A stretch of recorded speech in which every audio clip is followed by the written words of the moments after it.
మీ ఏం IT AI job అయితే join next it challenge. Job తెచ్చుకోండి, 5 లక్షలు తీసుకోండి. అదుపు తప్పి స్కూల్ పిల్లలతో వెళ్తున్నటువంటి ఓ ప్రైవేటు స్కూల్ బస్ 2 తాటి చెట్ల మధ్యకు వెళ్లి ఇరుక్కుపోయింది. ఈ ఘటన ఒక్కసారిగా స్థానికులను తీవ్ర కలవరపాటుకు గురిచేసింది. ఎందుకంటే ఉదయం సమయం, అందులోనూ స్కూల్స్కి వెళ్లే టైం, స్కూల్ పిల్లలతో వెళ్తున్న బస్సు ఇలా ప్రమాదానికి గురవటం వల్ల అందులో ఉన్న పిల్లల పరిస్థితి ఏంటి అని స్థానికులు పరుగులు పెట్టారు.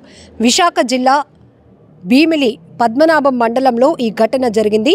పద్మనాభం మండలం కృష్ణాపురానికి చెందినటువంటి spring field private school bus ఒక్కసారిగా ఇలా ప్రమాదానికి గురి కావడంతో పాటు ఒక పెద్ద తాటి చెట్టును ఢీకొని 2 తాటి చెట్ల మధ్య ఇరుక్కుపోవడం వల్ల అందులో ఉన్నటువంటి పిల్లలు చాలా భయంతో అరుపులు పెట్టారు. దాంతో స్థానికులు పరుగులు తీసి మరి అక్కడ ఉన్నటువంటి పరిస్థితిని ఇమీడియట్గా లోపల ఉన్నటువంటి పిల్లల్లో ఒక్కొక్కరిని బయటకు దించి పంపించారు.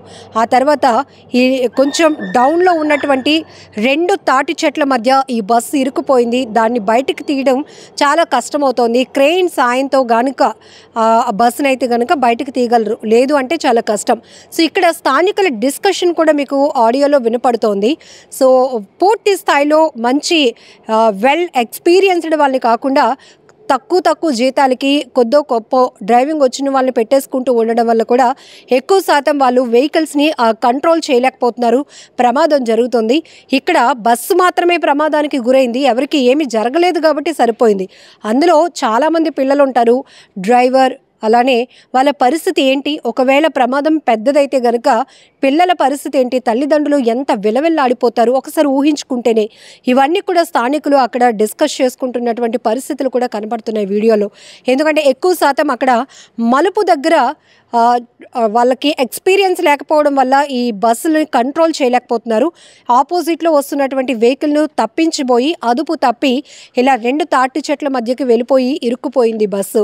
సో ఒక్కసారిగా బస్సు ఇట్లా మీరు చూస్తే కనుక విజువల్స్లో ఇలా పడిపోయింది. అదే సమయంలో పిల్లలు ఉంటే దానికి ఉన్నటువంటి ఐరన్ మెటీరియల్స్ ఉంటాయి, గాయాలు తగిలినా కూడా చాలా బాధాకరమైన విషయమే కదా. పిల్లలు మళ్ళీ ఇలాంటి స్కూల్ బస్సు ఎక్కాలంటేనే వాళ్ళు భయపడిపోయే పరిస్థితులు ఉంటాయి. ఏదేమైనా ఒక్కసారిగా పెద్ద ప్రమాదమే తప్పిందని చెప్పాలి.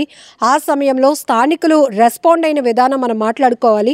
ఎందుకంటే అందరూ కూడా ఎంత బిజీగా ఉన్నా, ఎవరైనా ఆపదలో ఉన్నారు అంటే కనుక ఇది రూరల్ ఏరియా లాగా ఉంటుంది, కొంచెం విలేజ్ బ్యాక్గ్రౌండ్ ఏరియా కాబట్టి పరుగును పెట్టి అక్కడ పిల్లల్ని ఒక్కొక్కరు హత్తుకొని బయటకు తీసుకొచ్చిన విధానం కూడా చాలా గ్రేట్ అనిపించింది. వాళ్ళ సహాయం చేసే విధానం కూడా మనం మెచ్చుకోవాలి. ఎందుకంటే అదేదైనా ఘాట్ రోడ్ లాంటివి ఇట్లాంటి వాటిల్లో కూడా చాలా భారీ వాహనాలు మనం ప్రమాదానికి గురవుతూ ఉండటం చూస్తాం. ఎక్కువగా పాడేరు, అరకు లాంటి ఏజెన్సీ ప్రాంతాల్లో ఘాటి ఉంటుంది, హెవీ వెహికల్స్ ఉంటాయి. ఒక్కసారిగా వెహికల్స్ కంట్రోల్ తప్పే పరిస్థితి. ఇప్పుడు నార్మల్ రోడ్లో కూడా ఒక వాహనాన్ని తప్పించే స్కిల్ కూడా డ్రైవర్లకి లేకపోతే అందులో పిల్లలు ఉన్నారు, ఎంత జాగ్రత్తగా ఉండాల్సి ఉంటుంది. ఒక్కసారి ఇవన్నీ మనం గమనించుకోవాలి. అలాగే వెహికల్ ఫిట్నెస్ విషయంలో కావచ్చు, మెయిన్గా ప్రైవేట్ స్కూల్స్ ఏంటి, ఇప్పుడు ఆర్టీసీ బస్సులు కూడా ప్రమాదానికి గురవుతూ ఉన్నాయి. ఇది కూడా పక్కన పెడితే ఎక్కువగా డ్రైవర్లు మాత్రం చాలా అలర్ట్గా ఉంటారు, వాళ్ళకి చాలా ఎక్స్పీరియన్స్ ఉంటుంది. కానీ వెహికల్స్లో ఫిట్నెస్ లేకపోవడం, బాగా అది సర్వీస్కి ఎక్కువ సంవత్సరాలు సర్వీస్లో ఉండటం, లేకపోతే హెవీ లోడ్ వల్ల ప్రమాదాలు జరుగుతాయి. బట్ ఇక్కడ మనం ప్రైవేట్ స్కూల్ బస్సులు మాత్రం మెరిసిపోతూ ఉంటాయి బయటకు చూస్తే. సో డ్రైవర్లు మాత్రం చాలా నెగ్లిజెన్సీగా ఉండటం, ఫోన్లు మాట్లాడుతూ డ్రైవింగ్ చేయటం, లేకపోతే ఇట్లా వెహికల్స్ ఏమైనా వస్తున్నప్పుడు వాళ్ళు ఆ టైంలో టైం సెన్స్ లేకపోవడమో, లేకపోతే వెహికల్స్ని కంట్రోల్ చేసే పరిస్థితి లేక ఇలా అదుపు తప్పి భారీ ప్రహారీ గోడలకు గుద్దుకోవడమో, చెట్లకు గుద్దించేసి అక్కడ వెహికల్ని ఆపించడమో ఇట్లాంటివి జరుగుతాయి.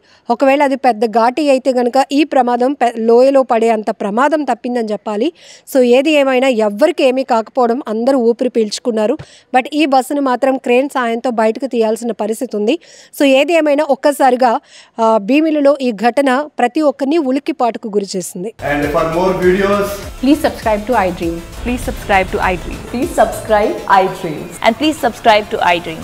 For more videos, subscribe to iDream. please like, share and subscribe to the channel. Congratulations, iDream. Subscribe to iDream. Subscribe to iDream. So subscribe to iDream Media. iDream ki iDream team andarki huge congratulations. Please subscribe iDream Media. Please subscribe to iDream. Subscribe iDream. Please subscribe to iDream. I dream అంటే నా కళల channel subscribe చేసుకున్న నోరు తిరుగుతలేదు. మీరైతే గంట గుర్తు కొట్టండి. For more such videos, please subscribe to iDream. Subscribe to iDream. Please subscribe to iDream. Please subscribe iDream Media. Please do subscribe to iDream. Please subscribe to iDream Media. For best entertainment and information, please subscribe iDream. And don't forget to subscribe to iDream.